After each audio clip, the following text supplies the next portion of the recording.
Welcome to the Mobile Home Park Mastery Podcast, where you will learn how to identify, evaluate, negotiate, perform due diligence on, finance, turn around, and operate mobile home parks.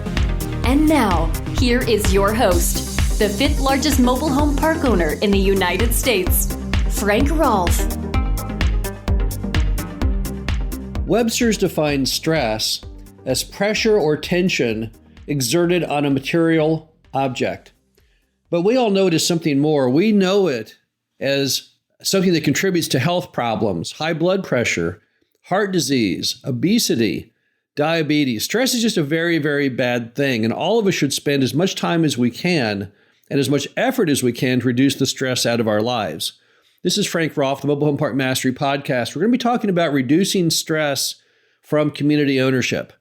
Now, let's start off by saying you can never eliminate stress from the physical act of buying a mobile home park. Now, why is that? It's because there is risk in everything you do in life, and risk creates stress. Sam Zell, who is the largest owner of mobile home parks in the United States, is obsessed with this whole idea of risk and dealing with risk. And he has his matrix that I think is even on the back of his business card, which he talks about you only want to do deals that have low risk and high reward.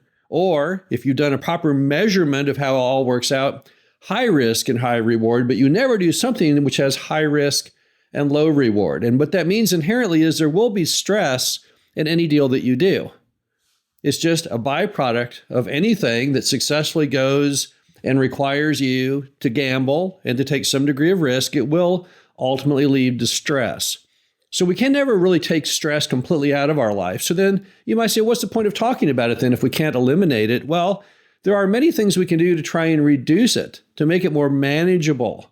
And that's the key thing I wanted to discuss with you. So let's first acknowledge in life there is good stress and there is bad stress.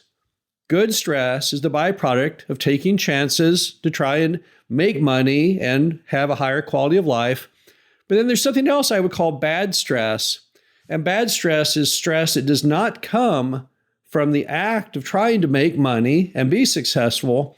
Bad stress comes from not doing things the way you should do it. Because most of the bad stress, the stress that is unusual, that is outside the typical boundaries of buying and operating a mobile home park, much of that can be eliminated. So let's go over what those kinds of stresses are. What kind of stress do you have out there as a mobile home park owner? Well, you have some very natural and normal stress factors. You got the weather, for example. If you own a mobile home park and you're in most any part of America, you run the risk of a tornado or a hurricane or a fire. There's many things that go on today in the world of weather that can damage your mobile home park. So how do we deal with that stress? Well, that stress comes from selecting mobile home parks. For example, if you don't want a hurricane, don't buy in a hurricane zone.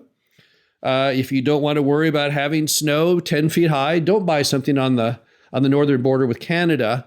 So some of the weather we can choose, but a whole lot of it we can't.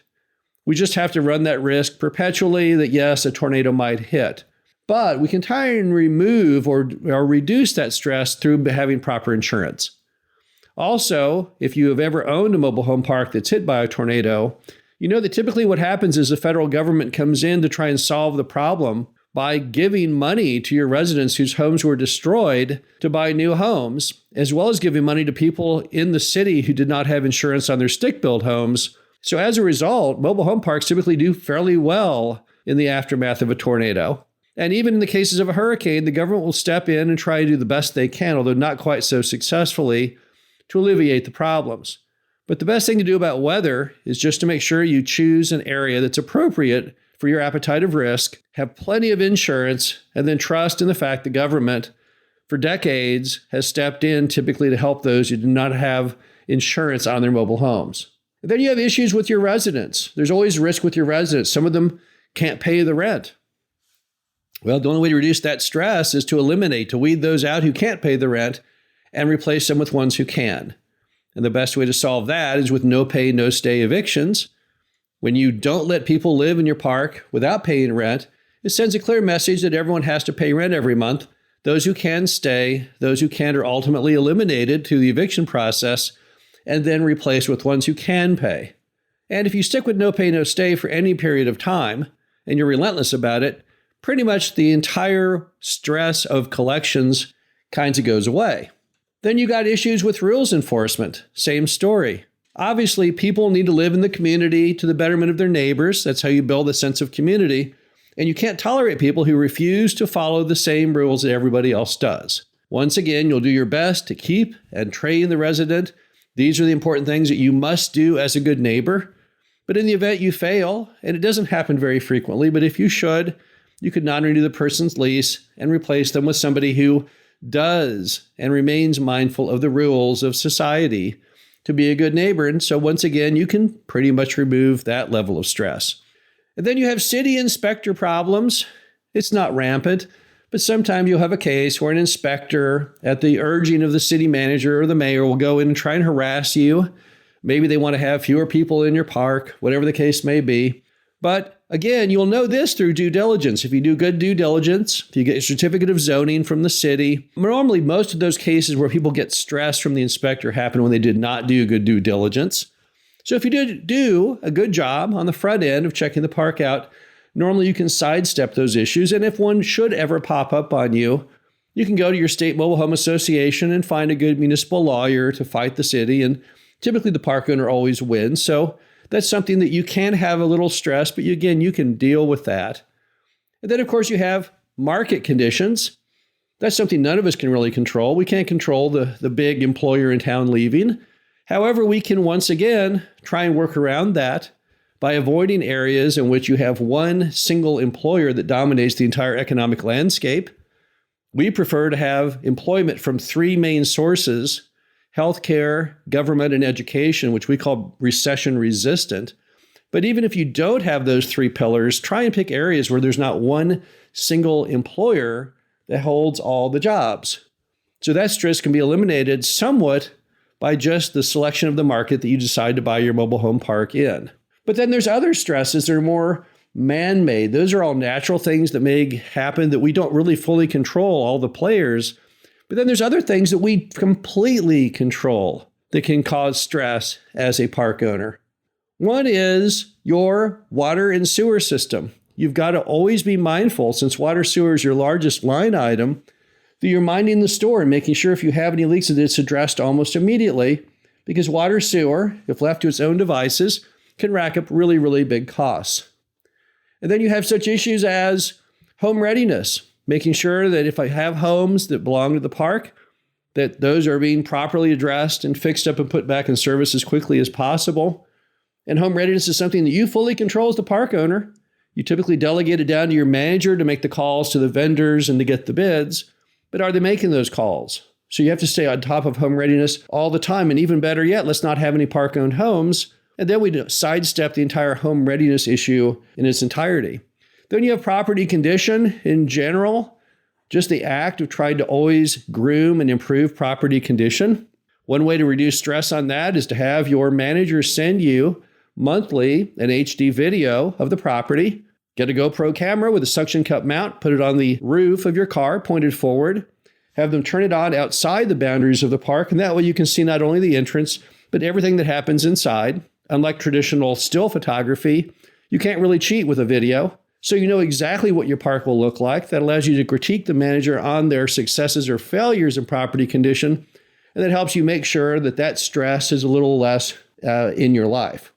Now we find with managers, a lot of times that stress is created on the man-made objects because of procrastination or not knowing what to do.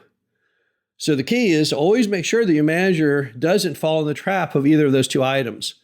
Make sure they do know what they're doing. We've had great success in recent years doing a lot better job of training our managers so they know exactly what to do. They know what the playbook is for everything that may occur on a daily basis in the mobile home park. And additionally, you have to make sure that they don't, as most Americans do, start procrastinating and putting off to tomorrow what they can do today, because that time can create stress. The longer that home sits empty, that puts stress on you. The fact that your park is not looking its best, that puts stress on you. So once again, you've got to make sure that you're not creating man-made stress, because man-made stress is never good. And the best way to conquer our man-made stress objectives is by simply creating systems and monitoring those systems.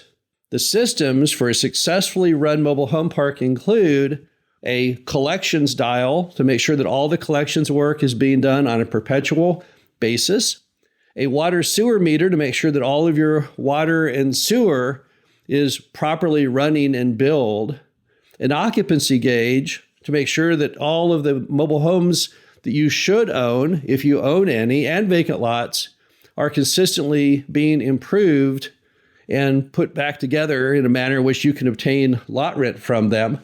Also, you've got to make sure that you have a monthly budget actual difference meeting with yourself to make sure that everybody and everything in that park is running on what you mathematically determined the budget to be. A budget actual difference meeting is nothing more than taking your budget for the month, showing the budgeted numbers, the actual numbers and the difference, and then focusing on those things that are not going according to plan. That's like the GPS system of your car that always gets you back on track. So you always want to make sure that you are marching towards the target, that same target you promised your bank and your investors, if you had investors, that you can only hit the target if you know exactly where you stand in relation to the target and are making forward progress. Also, it's just always important at any given moment as a park owner that you always look at risk mitigation. Whenever you go out to your property on a regular basis, look for things that can cause you to be stressed. Things like concrete that does not align, that someone might trip and fall on. Things like unlocked electrical boxes that provide a safety hazard. All these various things are, again, man-made stress points that you can solve if you proactively attack them. And then if you've got anything in the park that concerns you, maybe you have private water or private sewer, you need a plan B for all of those issues. That plan B is going to be your playbook in the event of a crisis to tell you exactly what to do, exactly what to call, exactly what it will cost. So you don't have to reinvent the wheel when you're in your panic mode, but instead know at all times, 24 hours a day, you have a nice, safe file that tells you exactly what to do. And don't forget that one of the greatest ways to reduce stress as a community owner is just having plenty of insurance and the proper insurance. And for that, you need an insurance professional who's used to insuring mobile home parks who can help guide you as to which types and amounts that you need. The bottom line to it all is stress is very, very bad for you. It's bad for you physically. It's bad for you mentally. And so it goes without saying that all mobile home park owners need to always be very proactive, very observant in everything they can do to reduce stress. And of course, the good news is if you follow the tips I've given you here, you can really narrow that stress down very, very significantly. Now, you'll never fully eliminate it. There's no way you can own a mobile home park ever in the absence of stress. It just goes with the territory of trying to make money with basically a parking lot for mobile homes. But that's the thing we're not trying to eliminate. We need to embrace that risk. We need to appreciate the risk. We need to pat ourselves on the back for taking that risk. But what we need to do instead is eliminate all of that bad, negative risk that isn't part of making money, but is just made of actions that we can do a better job of. This is Frank Rolfe, the Mobile Home Park Mastery Podcast. Hope you enjoyed this. Talk to you again soon. Thank you for listening to the Mobile Home Park Mastery Podcast. Be sure to visit us at mhpmastery.com to subscribe to the show, read our show transcriptions, and access all of our great information on mobile home park investing.